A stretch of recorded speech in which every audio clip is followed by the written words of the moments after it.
Previously on Top 5 A through Z, the podcast.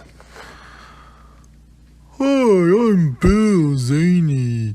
People call me Zany Man.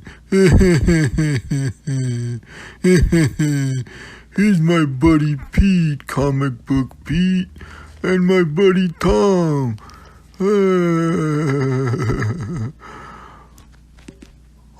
Hi, I'm Pete. Hi, I'm Tom. Oh, let's say our top favorite movies, guys, with the letter E. Don't forget to introduce Jason. Oh, yeah, that's right. Thanks, Pete. Oh, Jason's our guest today. He's from whatever with Jason Soto. My top 5 movies are, your top movies are, your top movies are, blah, blah, blah, blah, blah, blah, yada, yada, yada, yada, woogity, googity, googity. The end. Oh, welcome to episode 2. These are letter B movies. Hi, I'm Tom. Hi, I'm Pete. Hi, I'm Bill, Zany Man. Jason's here, but not really, because he's our producer. Our guest is his co-host, Mary. Hi, guys, I'm Mary. Alright, let's say our movies. Top 5 B blah, blah, blah, blah, blah, blah, blah, yada, yada, yada, wiggity, wiggity, wiggity, wiggity.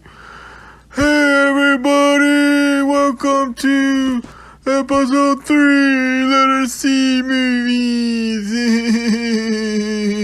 I'm Bill, I'm Tom, I'm Pete. Hey, I'm the Vern. Hey, everybody, this is our buddy Vern from Cinema Recall. Yeah. Let's say our C movies. Mine are these ones, and mine are these. Mine are these. Yada yada yada. Wiggity wiggity wiggity. Blah blah blah blah blah blah blah blah blah blah.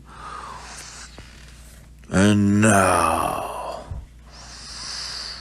episode 4, letter D movies.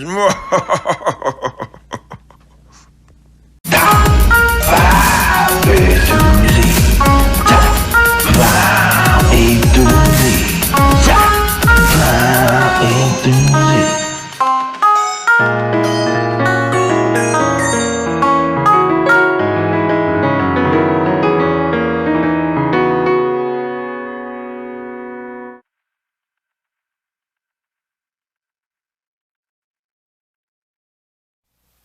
Hey everybody, this is Pete on your Top 5 A to Z episode. We're doing something different this week at Bill, and Tom didn't explain it yet. We are doing a socially distant type of episode, since it's the letter D, D for distancing. I was joking around with Bill about that on the inbox, on Messenger, on Facebook. And if this gets recorded on there, then they use it. Yeah. But what we're all doing this week is for this episode, we are all doing our own little solo thing, not doing the usual goofball stuff that we do for about an hour or so. But this is just my first entry for this, and I'll let the guys explain their own little part with the what's going on. And I'll be back later on with my reviews. So, Bill, Tom, and whoever our special guest is this week, because I don't know who. I am clueless on that. So it's a surprise to me. So, to my buds on the other end, what you guys say? Welcome to Top 5 A through Z. Right now we're doing something different. This is a show without conversation. Fall in love with Tom. Fall, but don't fall down, weirdo. Anyway, you know who I am. I don't know. Okay.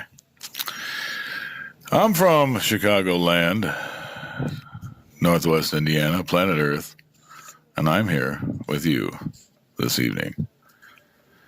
I think we're going to do back-to-back, like D, and we're going to do E, hopefully soon. I really do not know who the guest is this week. This is a weird show for me. A show without conversation. Conversation. Weird. But let's get into our movies, beginning with letter D.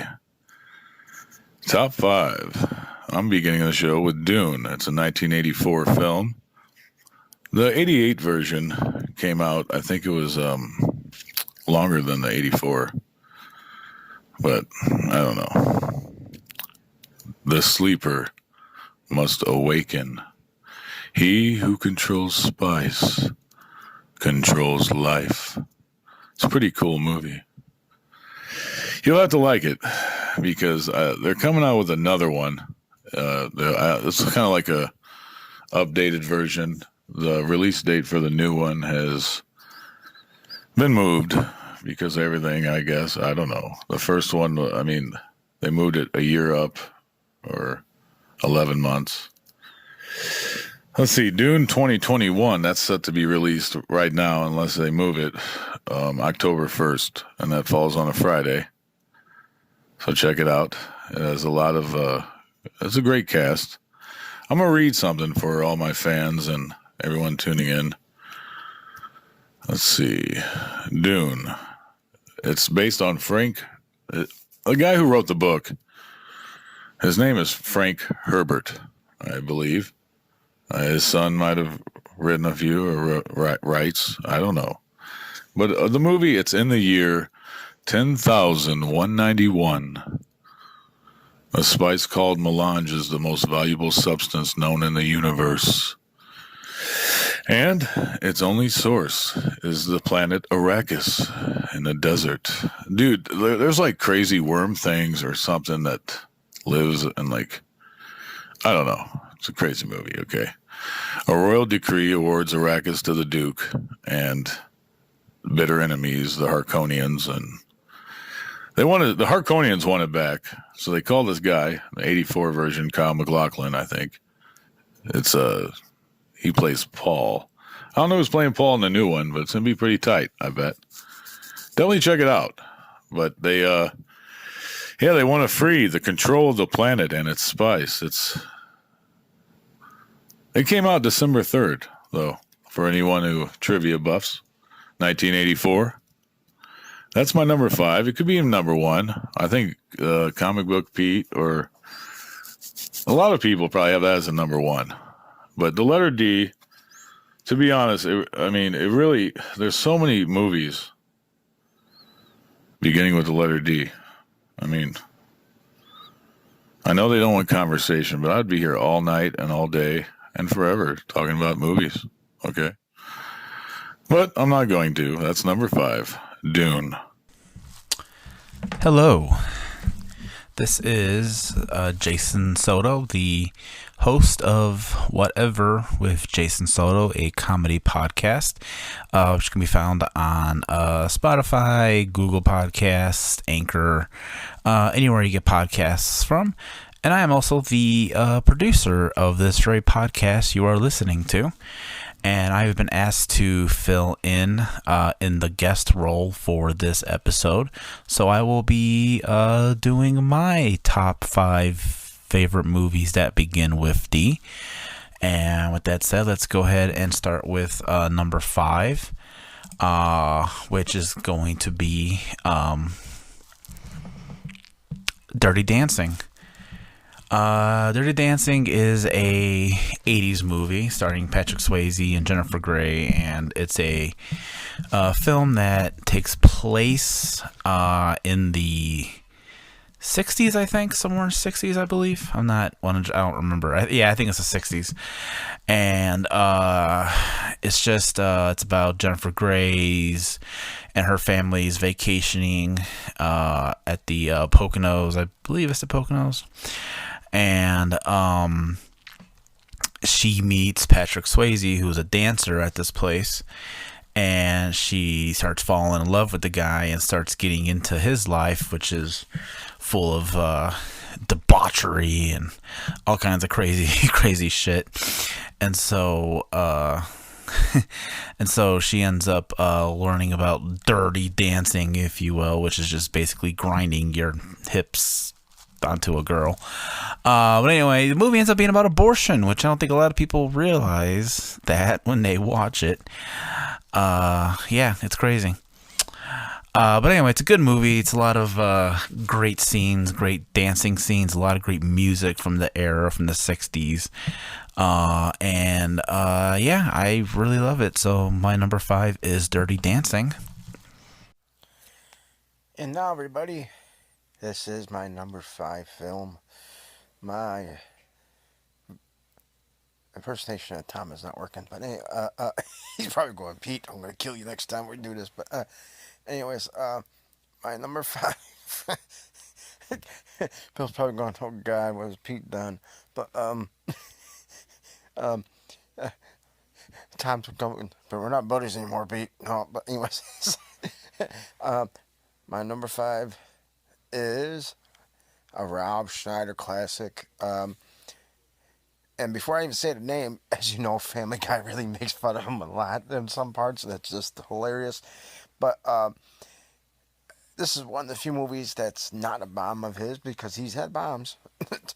But he's really funny, though. And it's one of my favorite comedies from, I can't say it right now.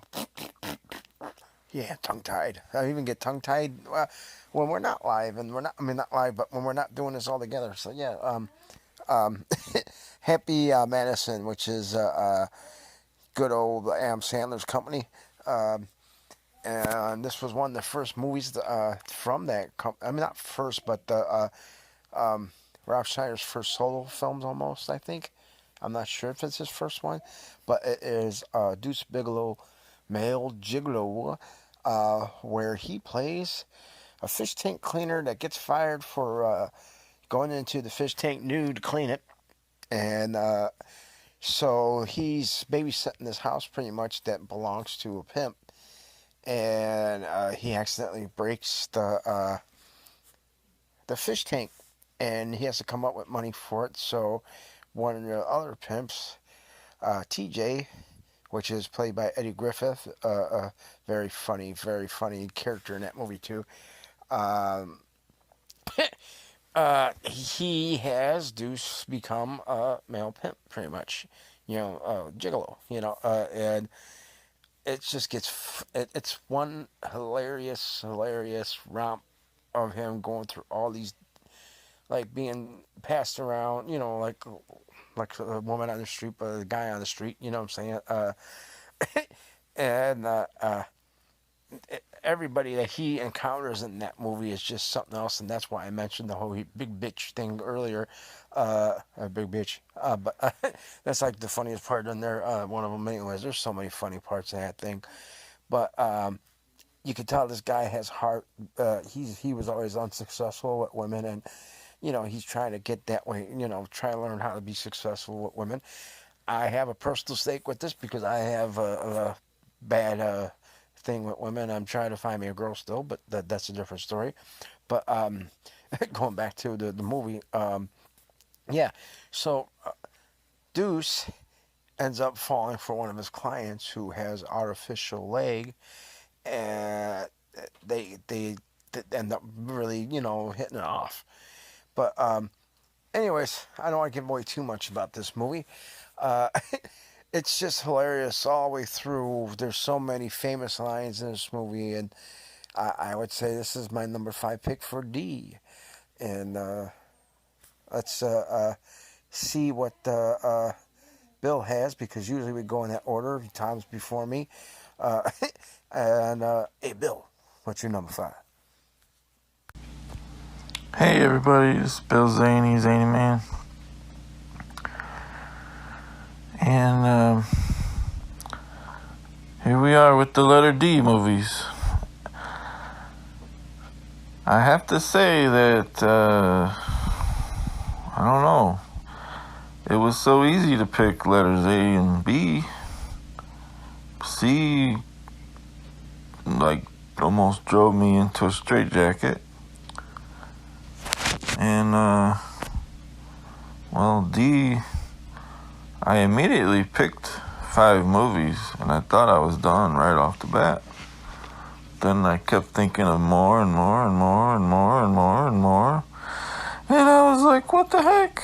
There's like a million excellent, amazing films that start with the letter D. So what am I going to do? So there was, 1 or 2 that just stuck there no matter what, but I ended up switching up a little bit. Well, anyway, to make a long story short, I'm going to go with my number 5 pick, and that is Dogma. Yes, Dogma. Dogma is a great 90s modern classic by the great Kevin Smith. It's after Clerks, my next favorite Kevin Smith film. And the reason Dogma made it on my top 5 is it's just it makes you think a lot, and I like movies that make you think. And yeah, if you've seen it, or if you haven't, you need to. But if you have, or either way, this is a movie that's a thinker. And I don't know, if you enjoy that type of movie like I do, I highly suggest seeing it. Yes, it's a comedy, but it's every bit as much action and drama. I'd say because of all the ideas in it, all the things it makes you think about. Very heavy stuff. Mostly religion, spirituality, faith, that type of stuff. So yeah, that's my number 5 pick, Dogma. We're going to go to number 4. Let's see, number 4. Number 4. 4! Makes me think. But we're going to go Digstown. Digstown is awesome. It is an awesome, awesome movie. If you like weird movies, kind of. I guess it's more, it's all in your thing, your taste. And I'm going to read something for you. Are you ready, my fans? Thank you for tuning in, too, to this extraordinary episode where we're not live, really. We are live, but they're going to put it together. I really do not know who the guest is, but whoever you are, nice meeting you. I didn't meet you, though. We haven't met you. I don't know you. You know what I mean? I don't know you. Anyway, Digstown. It was released in 1992. It came out August 14th. Yeah, let me take a drink. My mouth, Okay, I'm gonna read this. I was gonna play the trailer, but everything's weird with this show. Okay, we're just doing this for I don't know whose idea. It's totally fine. You gotta be able to try new things and do it. You gotta, push yourself. A show without conversation, a podcast without communication. Weird. Okay, just weird. But I'm happy you're here listening to your Tom. I'm always here for you. After being released from a Georgia prison, this is Digstown. Smooth talking con man, Gabriel Kane. He's played by James Woods. Like Honey Roy, the boxer is Honey Roy Palmer. He's played by Louis Gossett Jr., and he's an aging boxer. But the whole thing is, Oliver Platt plays his buddy, the James Woods buddy in the movie, partner in crime. And they go to this dig sound, and they bet the wealthiest resident that Honey Roy can take on your 10 best fighters in one day and teach them a lesson, baby. They're going to beat them down. Okay? I'm not going to give you any spoilers. He might not do it in one day. I think he doesn't. And he might be able to do it. You have to watch. But it's a great movie. The director is Michael Ritchie. I'm trying to find my notes here. It's really weird, this show. A screenplay was Stephen McKay. You're welcome for the plug, buddy. And that's my number 4. It's a pretty cool movie. I mean, come on. One guy takes on their 10 best fighters. Come on, fans. I know you're out there. I know you love me. I love you too. But I never said I liked you. All right, my number 4 is going to be Dirty Harry. It's a Clint Eastwood movie from the 70s. He plays a cop who is trying to find a serial killer that is killing women across San Francisco. And they call him Dirty Harry because the joke in the movie is that he always does other people's dirty work, but the other side of that is because he doesn't play by the rules. Like, he just does whatever he wants. If he needs to break into a place to find something, he'll do it. He'll just flat out shoot a person, and he carries this big ass gun everywhere he goes. And yeah, it's a great it's really kind of a sleazy movie in a way for a really early Clint Eastwood movie. It's kind of strange. There's a bunch of sequels that came after it. Some are pretty decent. Some I don't remember at all. I gotta rewatch those. But I gotta give it up. My number 4 is Dirty Harry. Alrighty, everybody. This is your buddy Pete one more time. This is the walking home edition of number 4, because I'm walking home from work. You can hear probably in the background cars going by. If not, well, yes, I walk home every day. Like I said, I work at Stratton until at the 118th and Calumet. I've been doing this walk now for about 15, 16 years. And anyways, this is number 4. Hey again, everybody, how you doing? Bram Stoker's Dracula, a literary classic. I'm not going to go much into the description because, like I said, I'm walking home right now. But it stars Keanu Reeves, Gary Oldman as Dracula himself. It has Winona Ryder. It has Monica Bellucci. It has or Bellucci. I think it's Bellucci, if I'm correct, or Bellucci. God, she's hot there too. But sorry, you gotta expect the randomness, you know. But it's pretty much a love story / of course, horror film. You know, based off the novel. Dracula, like I said, I'm not going to really go much into describing the movie. I'm just going to say how much I love the movie, pretty much. It's one of the creepiest versions. It was in the 90s it came out. I think it was 91, 93, somewhere around there.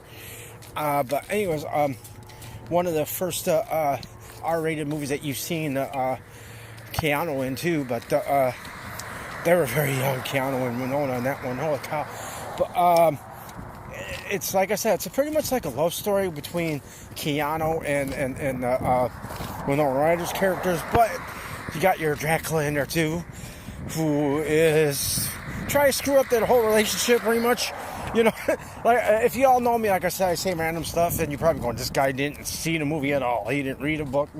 No, I've seen everything, you know. But it is just told so well, and to me it's a really good adaptation of the book, and it's like I said, you can't go wrong with a vampire flick. You can't go wrong with the man himself, Dracula.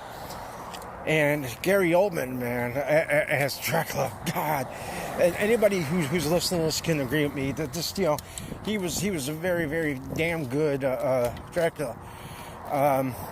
Creepy, subtle, that hypnotic self of Dracula, but yeah, this is my number 4. And we're going to go to Bill next if we're doing it like this, like usual. I guess this is all recorded stuff. So just wanted to share this with you all on my little walk. Because like I said before, we're doing all this stuff separately for distancing wise for the letter D. All right, guys. On to my number 4. Zany Man's top 4, number 4, not top 4, top 5, number 4 pick is the legendary modern 80s classic Dirty Dancing with Patrick Swayze. Yes, folks, that is my number 4 pick, and had to go with this one because, well, it's something you could watch literally every day and not get tired of. And then, it's got a great soundtrack. There's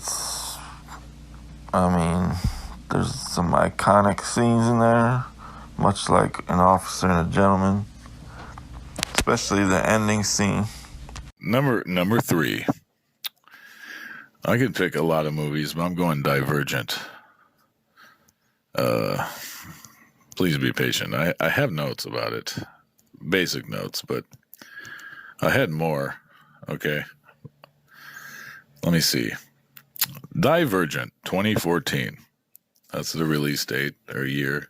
I think it was March 21st. I'm not sure. That was the DVD, but it stars. It's featuring Shailene Woodley as like the lead female Triss. She's the Divergent, I believe. Ashley Judd is in it, and Kate Winslet. Lots of great cast and crew. I mean, they do great, and it's just about. I don't want to ruin it, okay, but the director is Neil Berger. He did Limitless and The Illusionist, and he's been probably a part of a few things. I don't know. But it's like factions. They base people down, they group them, and then there's the Divergent that just is amazing. I'm not saying she's like Tom, but she's amazing, okay? She doesn't belong in just one. She doesn't belong in all of them. She belongs in Divergent. I don't know. You have to watch the movie. They say it's romance a little bit in there. Drama, sci-fi. It's more of a teen fantasy thing. It's a really good. The actors did great. The talent is just it's pretty cool movie. Plus Ashley Judd's in it. And I don't know. She's been in the news lately, so I was like, I better throw her in there. She's in the jungle. I don't know what she's doing. Get out of there! I don't know you. But that's my number 3. My number 3 is a comedy. Came out in the 90s, like late 90s. Like I want to say 98, 99 maybe. It's called Dirty Work. It stars Norm Macdonald and Artie Lang.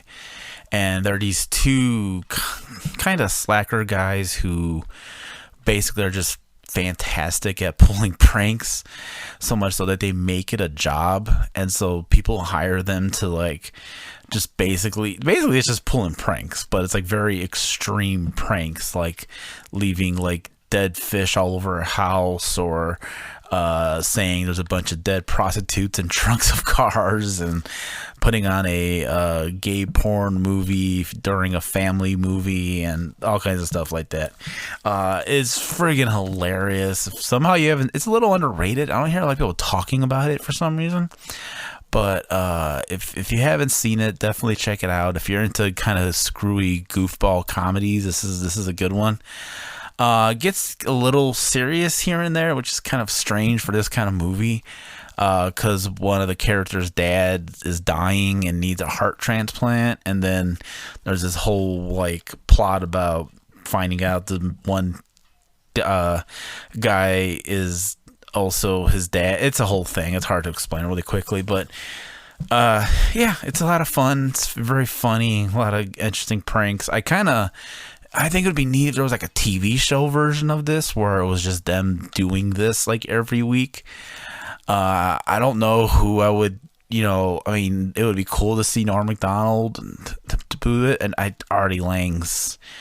Artie Lang. If you Google Artie Lang today, and he looks, I can't even.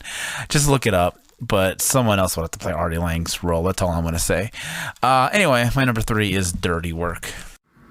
Now that Tom is done with his number 3 choice, and Bill's right after me coming up next. I don't know still who our special guest is, so I'm surprised as you are. So, but my number 3 with the letter D starts with something that Stallone is in. Oh, anyways, sorry, I was dumb on there. But it does deal with 3 seashells. And if you know what movie I'm talking about, it is Demolition Man. Now, Demolition Man is a movie that was set in 1993, and it was based in 1996, where John Spartan is going after, John Spartan being Sylvester Stallone, I can't speak right now, sorry, is going after a psychopathic serial killer, nutty killer, Wesley Snipes himself, Simon Phoenix. And as they're there at this abandoned building where, of course, Phoenix has a busload of hostages with explosives in the building, ready to go. It is up to John Spartan. I can't speak today, too, by the way. Like I said, I know I'm messing this up. Sorry. Excuse me. Well, anyways, John Spartan has to save the hostages and stop Phoenix. But in trying to stop Phoenix, I can't speak today. Like I said, sorry. Excuse me. This is all unadulterated fun. This is all real. This is non-stop. No cuts. No edits. No. But anyways, you know my randomness. So, like I said, it's up to. Dun, dun, dun. One more time, people. John Spartan. And to stop Simon Phoenix. But he lets the bomb go off. He tries to stop it, doesn't stop it. And because of that, the good guy, the cop, the sergeant, can't speak, Mr. John Spartan himself, and the killer, Simon Phoenix, get locked up in a cryogenic prison until 2032.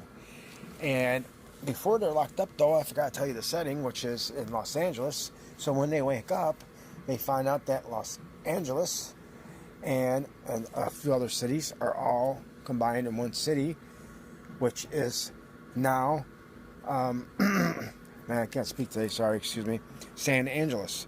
So, can't speak again, like I said, sorry, excuse me again. I know I should edit my stuff, but I'm going to keep going.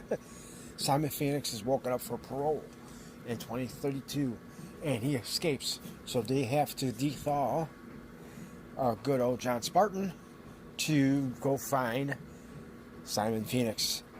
And they partner him up with Lieutenant Huxley, played by Sandra Bullock, to find and stop Mr. Wesley Snipes. Played himself. Great actor, just like Stallone. Sandra Bullock became a really big actor too. Actress. I can't speak, like I said, today. Tired. I was doing better with number 2. I'm sorry, but not number 2, number 4. See what I mean? I can't speak for nothing. But so, anyways, Huxley is partnered up with Spartan to stop Snipes, Phoenix. Randomness. Anyways, great movie, funny stuff, and yes, I said 3 seashells earlier, and it's a classic scene from the movie, because Rob Schneider's in there. He plays a character that says that.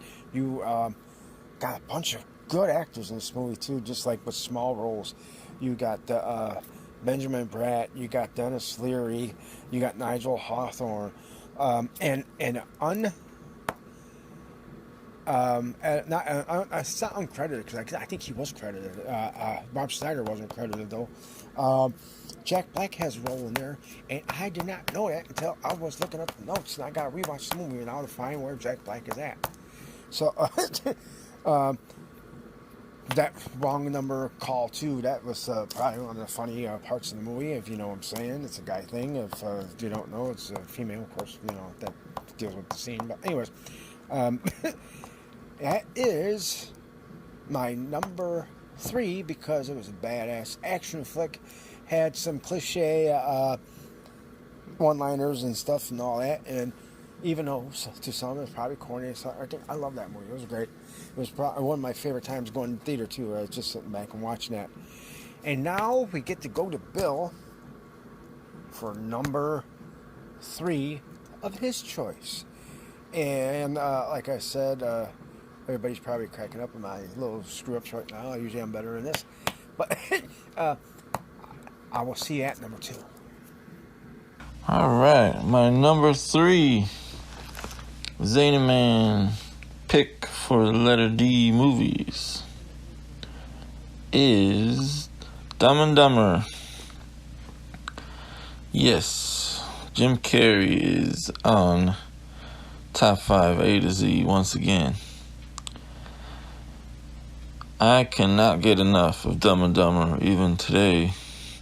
And I was in high school when it came out. And I never seen anything like it. And I still haven't.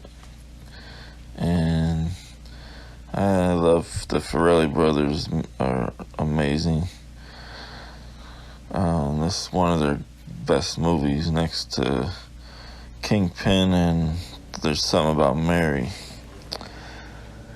So, yeah, Dumb and Dumber, excellent soundtrack.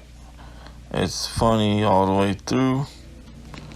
You could literally watch it every single day and never get tired of it. Well, I could anyway. I guess it's one of them movies you either love it or hate it. Just like Jim Carrey, you either love him or hate him. And I'm definitely on the love spectrum there because I think he's hilarious and I think this movie's hilarious. And I just don't get tired of watching it. And that's my number 3 pick. And, well, I mean, I can't leave Jeff Daniels out. He is just as equally amazing in these movies. And I honestly like the second Dumb and Dumber. Well, technically the third.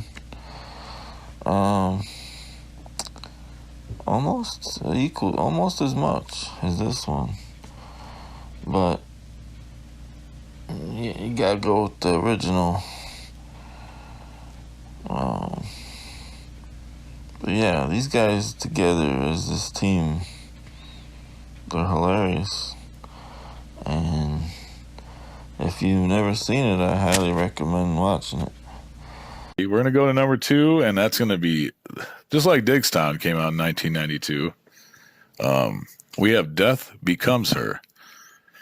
I picked that because it's a sci-fi comedy, kind of, and Goldie Hawn is amazing in that. Bruce Willis is pretty cool, and Meryl Streep, she's always amazing. I love Meryl Streep. If you're out there, baby, we do have to hang out soon. But it's a novelist loses her man to a movie star. I think Goldie Hawn is the novelist or something, and a former friend. So she's a movie star, former friend. That's Meryl Streep, I think. She winds up in a psychiatric hospital. Years later, she returns home to confront the now married couple looking radiant. Her ex-husband's new wife wants to know her secret and discovers that she has been taking a mysterious drug which grants eternal life to the person who drinks it. But immortality has a price. They find out that it's not as easy as you think. But it's really funny. The way that their chemistry, you'll have a laugh. If you're looking to laugh, watch Death Becomes Her. 1992. All right, my number 2, and this was a hard decision. By the way, this list was kind of hard. There's a lot of movies that begin with D that I really enjoy. But my number 2 is going to be Donnie Darko. Now, this is a very divisive movie, and I know people, who watch it are like, oh, it's very pretentious, or, it's like David Lynch, but for like, emo teenagers or something. And I kind of can see the point, but I also feel like if you watch it enough times, you kind of unravel the mystery behind it. Like, I really do think that the director Richard Kelly was going for something here, and there is something there, and repeated viewings will kind of get you into it. So you're gonna be confused if you've not seen this and you watch it the first time. There's gonna be stuff that's gonna be like, what the hell just happened? And you do have to watch this a couple of times to pick up on everything. It's one of those movies, but it's also fun. It involves time travel, which is one of my favorite things of all time, like favorite genres of movies and shows and stuff. And I really enjoy it. And there's just a lot to talk. It's really a good movie to talk about with your friends, right? Like, you watch it and you just kind of just want to talk about it. Like, oh, what does this scene mean? Or what does this book mean? Or why did they say this? Or, what's happening at any given moment? And let's watch it again and figure it out. So I don't know. It's very good. So I had to make this my number 2. My number 2 movie is Donnie Darko. And now, ladies and gentlemen, Mambo number 5. No, I'm just kidding. 1, 2, 3, 4. Oh, sorry. I'm starting to sing the song now. It is number 2, though. It is my number 2. Not my poop, but my number 2. Not my poop, but my number 2. Oh, sorry. Oh, random, like I said, in my tradition of having comic book movies up on this show, I have the best, one of the best iterations of Batman there is, which is The Dark Knight. It came out in 2008. It is directed by Christopher Nolan, and it has Bruce Wayne, which is Batman, of course, Lieutenant Gordon and District Attorney Harvey Dent, Two-Face, of course. They form an alliance to dismantle, which I'm pretty much doing the whole wiki thing, but I'm just saying it to say it again. So, okay, so to continue what I was saying, they are organized they come together to dismantle organized crime in Gotham. But the legendary actor who played Joker did a great job for it, Heath Ledger. Of course, Joker, again, let me repeat, menaces the city and seeks to underline Batman's influence and throw the city into anarchy. Like I said, this is everything that's from Wiki, but I try to say everything that I can real fast. But let me just say real quick, Ledger is legendary as the Joker. The pencil scene alone is worth the whole movie. The part where he blows up everything in the nurse costume, and I don't want to give away much. Like I said, if you've never seen it, I'm just saying little bits and here's and there, because this is just classic comic book movie. Has a great cast. Has Morgan Freeman, and there's Lucius Fox. It has Aaron Eckhart in there. It has Maggie Gyllenhaal in there. It has a bunch of other people in this movie. I recommend it, and that is my number 2. I had to be fast because I'm going to have a long number 1. And now, my number 2, letter D, pick of the day, is Robert Rodriguez's classic Desperado. Why don't you be on my top 5 list and come to your senses? Yes, Desperado.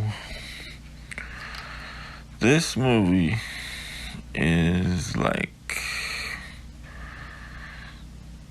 putting, I don't know, it's just indescribable. It's like Pulp Fiction meets classic action I don't know how to explain it, but the dialogue is hilarious. The action is just breathtakingly blows you away, and the soundtrack is one of the best soundtracks ever. There were a lot of great soundtracks in the 90s, and this is one of them for sure. So that is my pick. I'm looking for a man named Bocho. And a lot of people don't realize this is the second movie of a trilogy. And my number one, oh my God. I mean, there's so many movies, okay? I mean, if you think of letter D, you got Dumb and Dumber, you got, so many movies, okay? Do the Right Thing, Spike Lee, Dirty Dancing. I like this Dirty Rotten Scoundrels. That's with Steve Martin and Michael Caine. It's an old movie, but it's kind of funny, okay? You got Django. There's so many D's. Despicable Me or whatever it's called. I mean, I can go on forever. Does anybody remember that Don't Tell Mom the Babysitter's Dead with Christina Applegate? Amazing.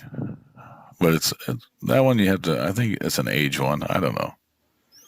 But number one is Die Hard, 1988. Nakatomi Tower. Every Christmas you have to watch it. Or you don't have to. You can watch it whenever. I love Die Hard because it's funny. Hippie-ki-yay, oh. My fans get it, okay? I mean, I had notes with that. I don't really know. If you haven't seen it by now, you're out of your mind, okay? Bruce Willis is plays, I think, John McClane. Where did I put that? I don't know. It's not important right now. This show, we're trying to keep it a little faster, and we're trying to just do something funny, I guess. I mean, don't put me in it, but you can. I don't know. I almost picked Dracula, 1958, or Johnny Depp's Dark Shadows. Chris Rock's Down to Earth. Oh, there's so many movies. So many. Dazed and Confused. That was a hit. Remember that? 1993. And it takes us to my number one, which, oh man, I don't know. This is probably going to be cheating. I'm going to put two movies in because I feel like both of these need to coexist at the same time. And that's going to be Die Hard and Die Hard with a Vengeance. So technically Die Hard with a Vengeance is like a direct sequel to the first movie. The second one is like just the first movie just done in an airport with airplanes and stuff. But Die Hard with a Vengeance actually mentions events in the first movie. So it's like Die Hard with a Vengeance is more of like a direct follow-up, to Die Hard than Die Hard 2 was. So I feel like these two need to be put together, and honestly, I don't know which one I like more. Like, I think Die Hard with a Vengeance might be kind of the better movie, but then Die Hard is like a damn good movie too, and it's like I can't pick. So I feel like you just need to kind of put these in one package, and I feel like and for the record, I love Die Hard 2. Don't get me wrong. I absolutely love the fuck out of it. But I could do without it. So I could just go from Die Hard to Die Hard with a Vengeance and not worry about it. And I think that's how you should approach this if you haven't seen either. But yeah, I gotta go with both. I know it's probably everyone's probably yelling at their iPods right now or whatever they're listening to this on. But I gotta put Die Hard and Die Hard with a Vengeance, because how can you just pick? I can't pick just one without the other, I feel like. So there you go. Those are my, that's my number one, Die Hard with a Vengeance, and that is my top 5. Thank you very much. For our number one, I'm going to say it's actually a triple tie, all dealing with the same character. And technically, it's not a triple tie, even though it's three movies, it's technically two. But before I even get anything, it's one of my favorite Marvel characters because this guy's a goofball. If you've read X Force, if you read anything in the nature of, which is the movie's name, of course, and the character, Deadpool. And the movies are Deadpool, Deadpool 2, and Once Upon a Deadpool, which is actually Deadpool 2, but the PG-13 version. And that's for my number one choices. And the reason why is because it stays true thanks to Ryan Reynolds playing good old Wade Wilson himself, Deadpool. It stays true to the character, in my opinion. The character is just straight up nuts. If you read the comics, I mean, if you've read them too, even before, long before Ryan Reynolds was Deadpool, long before they even announced the movie, long before the video game, because the video game is just as awesome as the movie. Very fun. Oh, God, the video game is just priceless. But and like I said, go play the game if you haven't. Part one of Deadpool is the origin story, pretty much. The mutant story. How he got his mutant abilities and everything through pretty much getting them at a lab. Um, he is scarred to death because of that. I mean, not scarred to death, but he looks like Freddy Krueger under the thing, and they even made a joke about it. Totally burnt everything else. But he has a healing factor. He really does have a healing factor, like Wolverine. There's so much stuff that you could say that this guy has, like, they really don't describe in the movies, but I can be here all day going on that. But anyways, the movie itself is, oh man, there's T.J. Miller who plays Weasel, one of the characters from the comic, which is great. He plays him almost just like the comic character, but to me better because his character's hilarious. The taxi driver that's through almost the whole movie, a sidekick pretty much to also I can't say it right now, to Deadpool, Dupinder. Oh God, Dupinder's funny as hell in that movie. Then you have also Blind Owl, who Deadpool lives with. But back to the whole thing, like I said, it's also a love story, and Wade Wilson is in love with this hooker type character, who he actually sort of makes straight. Like, he straightens her out. And her name is Vanessa, played by the beautiful, beautiful, beautiful Sally taken by Gotham's own actor. I can't think of his name right now, Ben something. But anyways, yeah, she's also a mother too, by the way, from her in the background, and she still looks hot as hell even after having kids.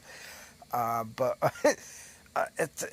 it's a love story because he wants to get back to Vanessa after all this stuff is going on, but also he wants to get back at the people who did that to him, who took him and pretty much changed his whole life forever. And the villain in there is Ajax. And Ed Screen, I think it's Ed Screen, or I know it's Screen, the last name, but he plays a really good villain in there. They have so many jokes about the Ajax part and stuff and everything in there. It's hilarious. The whole movie's hilarious, like I said. It's action packed all the way through. Like I said, if you read the comics too, there's so much. Like the character Deadpool, he breaks the fourth wall so much. And if you don't know what breaking the fourth wall is, in a movie, let's just say like this one is, it's based off a comic book. It'll tell you about this is like from the comic or something like that, and in the comic book, he knows it's a comic book. The character, so he's like making these breaking the fourth wall jokes about how they have all these little things that go on in the comic book, and But anyways. He teams up too also with a bunch of like third-rate characters from X-Men, but the ones that's the main one that's not a third-rate character is Colossus. Colossus is hilarious in there. You have Megasonic War. I can't remember her name, but anyways, Hildenbrand. Still can't remember her first name either. The actress. Um, she plays the character awesome in there. Stuff and everything for that. Um, it's the first one's classic. It's just very, very classic. And that opening alone, where he's sitting on top of the skyway or highway, and and everything that happens from there, that's just it's priceless. And that scene was from the demo before, long before the movie was actually made. That it was just like their little sample, like they wanted to put in there, and that's what sold the movie pretty much, was that little thing. Um, Ryan Reynolds fought so much for Deadpool that it, he did it again after all these movies here. I'm saying here, to fight for it in Disney to be rated R still, because you know how Disney is. Disney doesn't like rated R, and but they're going to keep it R, which is great. You know, once Fox, I mean, they took over Fox, and I'm very happy that they hear that, because with Deadpool, you got to have the F bombs, you got to have the everything that goes on there, because it isn't Deadpool without that. Now that I go back, let me go talk now about Deadpool 2 and Once Upon Deadpool, because both are actually Deadpool 2. What makes Once Upon Deadpool the third Deadpool technically movie, but it's still, like I said, the second, is the Once Upon Deadpool is the PG-13 version, because before everything happened where Ryan Reynolds fought for rated R stuff with Disney, when Disney first took over for Fox, they redid the whole thing with Deadpool 2, just like to do a PG-13 version of it, which was kind of stupid, but it was still funny. It was funny because they added Fred Savage in there, and they did cut down a lot from the original second one. And you have Deadpool narrating the whole story and talking to Fred Savage as he's in bed doing a bedtime story version of Deadpool 2. And that whole thing there could have been just R-rated itself, you know, redoing the whole movie, just because the fact that some of the stuff that's in the little extra scenes with Fred Savage is hilarious. I mean, really hilarious. And you wouldn't think that, like, you know, oh yeah, they're cutting it down, they're making it like kiddie-ish and stuff, but it's still worth seeing. And now to get to Deadpool 2, the movie itself, like not the third movie, but the second, you know, the actual real second one, it is just, it's great in itself. It introduces a lot of X-Force characters. Josh Brolin plays a great. I mean, he's not Thanos in that movie, but you know, he played a great Thanos before he was Cable, and in the movie he's Cable, and Cable's from the future. You know, pretty much he is Scott and Jean's son. You know, from the future, of course, and you know who Scott and Jean are: Cyclops and Phoenix, if you want to say Phoenix. There's a Marvel girl you could say for her name, you know, Jean Grey. That's what I mean. But that's the kids from the future, you know, and he's all grown up and stuff. He's seen a lot of shit, you know. He has mutant abilities just like everybody else. I'm not going to go in details to the room what the abilities are, but you also get Domino in there, Zay Bates or ZZ, or I still can't think of her name right now. It's honestly right now it's 8:41 as I'm taping this at night, so. But so you can see when I'm tired, I can't remember everything, and usually that's the way I am with all the segments on here. Like I said, this one's going to be extra long, so that's why I wanted to do the second one fast, because I know this was going to be long. But anyways, so they're trying to stop this kid who has these mutant abilities, who's getting manipulated by like Juggernaut and others in that movie. I'm not going to say who. You get the Megasonic Warhead again in there with them. You get the Gino Carano, who is in the first. Oh, wait, Gino Carano is in the first one. I forgot to even mention that.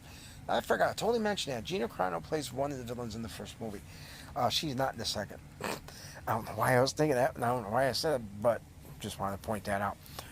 But there's so many other characters that they show inside the second one from X-Force. Like, you get, I think, Shatterstar.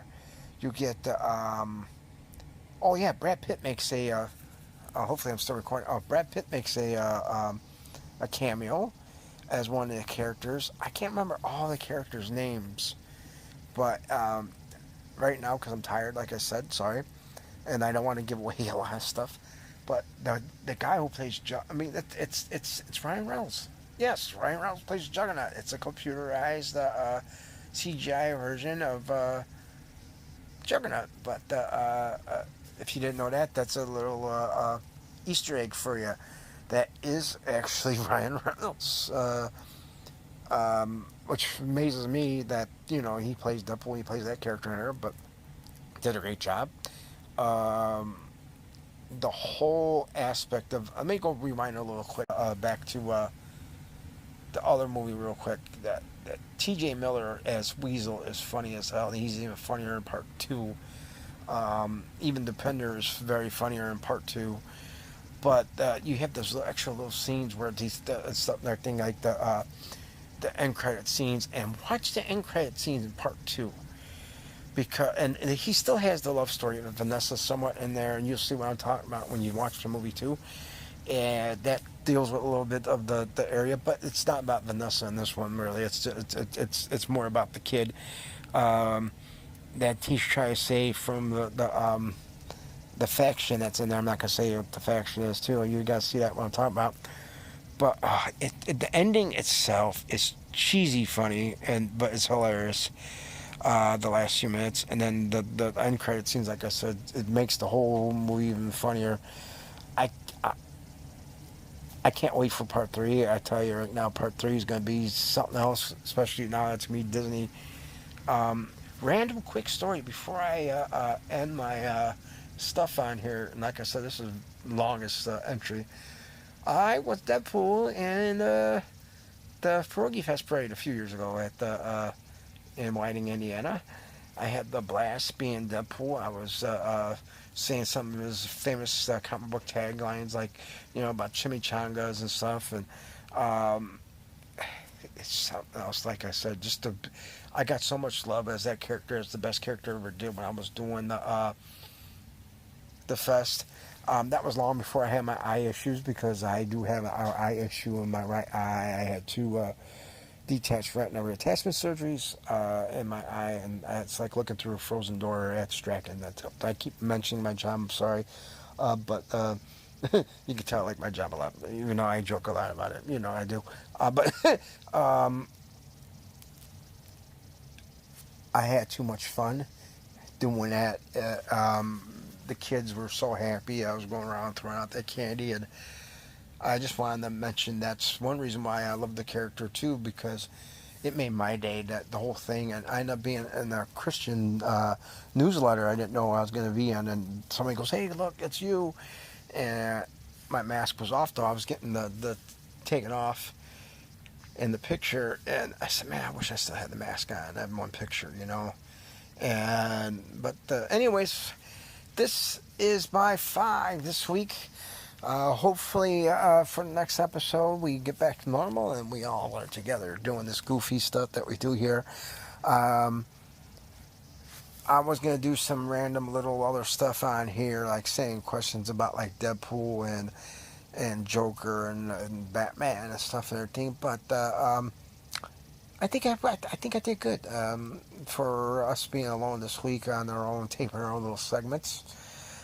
Bill's going to be up next with his final entry for the week, his number 1.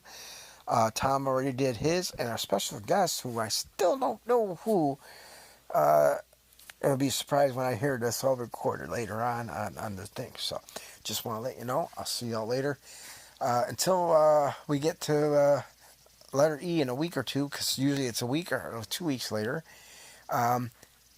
Enjoy your night, everybody, and your day, and week, and maybe 2 weeks. I don't know how long. But let's hope the snow's gone, because that's what caused us to all pause for a while too, besides doing everything now. It's not snow out now. It's actually better today, but it's just, that was one reason why we had to cut it out last week. Too much going on with chilling snow. So it is winter, but thank God it's almost over. But Talk to y'all later. And for my number one,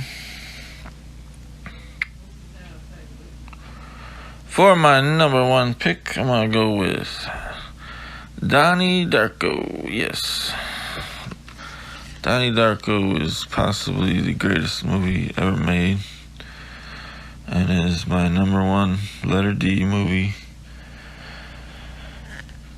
Whoo, this movie tripped me out when I first saw it, and I've watched it probably hundreds of times since the first time, and still trips me out every time. It's got time travel, but it's for everyone, even if you're not normally into sci-fi or time travel, because it's unclear if there's even really time travel going on at first. I mean, some people still debate that there really was no time traveling going on, but I'm pretty sure there was.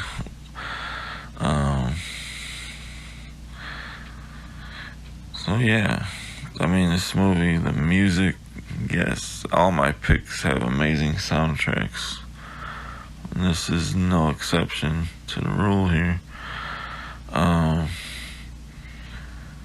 There's just moments where it's just music, like a montage, and it's just amazing. The acting is brilliant. The dialogue, it makes you think, like, even more than Dogma. It is just, it's an amazing, perfect, awesome movie. It's a head scratcher, and I highly recommend it.